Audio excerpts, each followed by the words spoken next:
नमस्कार दोस्तों। ईरान ने इजराइल के वाइजमैन रिसर्च सेंटर को उड़ाकर ईरानी वैज्ञानिकों की जान का बदला ले लिया है। इजराइल ने ईरान के न्यूक्लियर साइंटिस्टों को मारा था, बदले में ईरान ने वाइजमैन रिसर्च सेंटर को उड़ा दिया। दोस्तों, इस सेंटर में वैज्ञानिक रिसर्च का काम किया करते थे।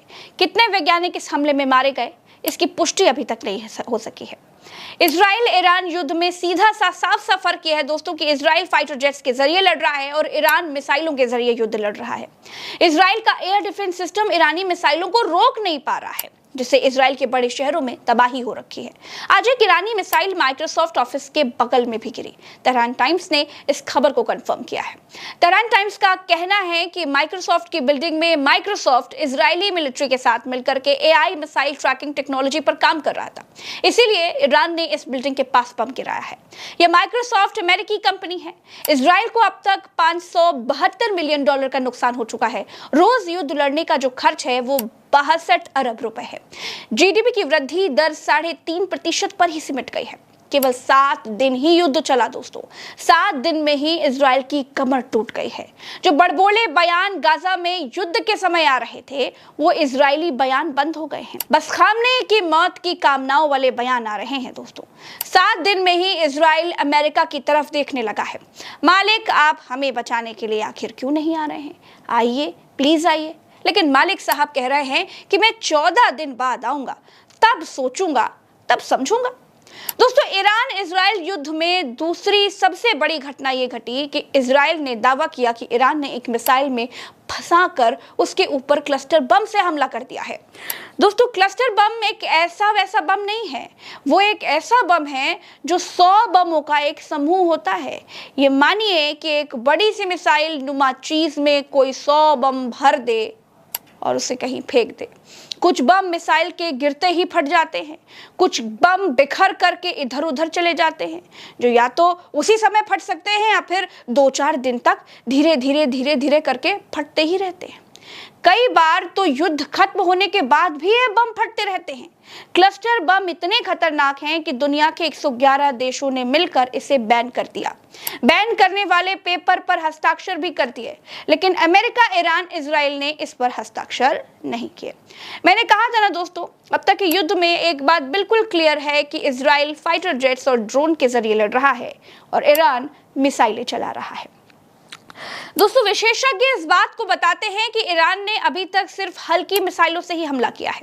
बड़ी मिसाइलों के इस्तेमाल की नौबत ना आए तो ठीक ही है, वरना इजराइल बड़ी मिसाइलों के हमले झेल नहीं पाएगा।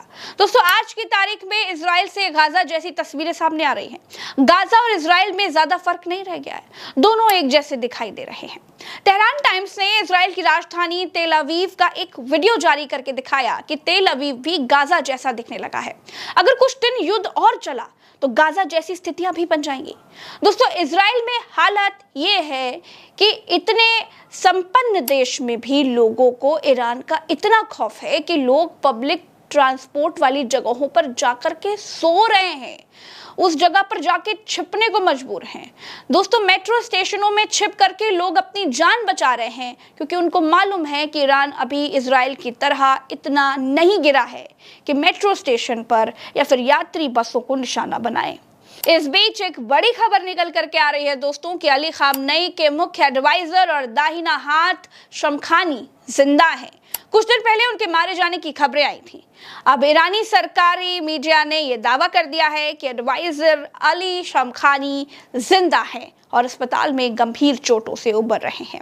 शमखानी के हवाले से एक बयान भी लिखा गया है कि मैं जिंदा हूं और खुद को बलिदान करने के लिए तैयार हूं। दोस्तों, अमेरिका ने ईरान इजराइल युद्ध में निर्णय लेने के लिए 14 दिन का वक्त मांगा है। एक तरह से इजराइल को बीच मैदान में छोड़ इस युद्ध से किनारा कर लिया है।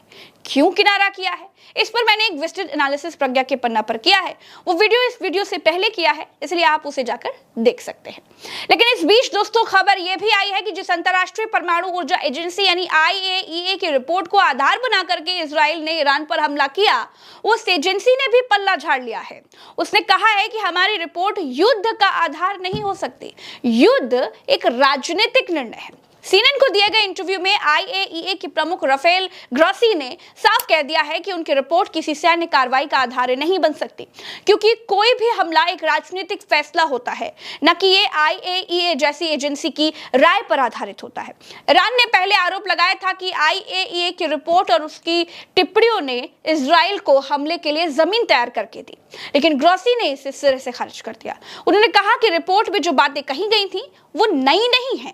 आईएईए पहले से ही चेतावनी दे रहा था कि ईरान अपनी परमाणु गतिविधियों से जुड़ी जानकारियां साझा नहीं कर रहा। जब उनसे पूछा गया कि ईरान कितनी जल्दी परमाणु हथियार बना सकता है, तो उन्होंने कहा कि सिर्फ यूरेनियम जमा कर लेना एक बात है, जो कि ईरान के पास फिलहाल 9 बमों जितना है, लेकिन उसे हथियार के रूप में तैयार करना एक अलग और जटिल प्रक्रिया है। दोस्तों, फिलहाल तो प्रज्ञा के पन्ना पर इस वीडियो में इतना ही।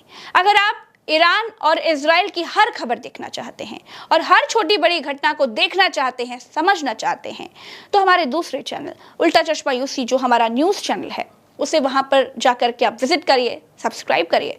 बाकी प्रज्ञा के पन्ना को आप देखते हैं, इतना प्यार देते हैं, यहाँ पर आपको पूरी विस्तृत विश्लेषण मिलती है, उसको देखते हैं, अपनी राय कमेंट में बताते हैं, हम उसे पढ़ते हैं। चैनल को सब्सक्राइब कीजिएगा, वीडियो को शेयर कीजिएगा। नमस्कार।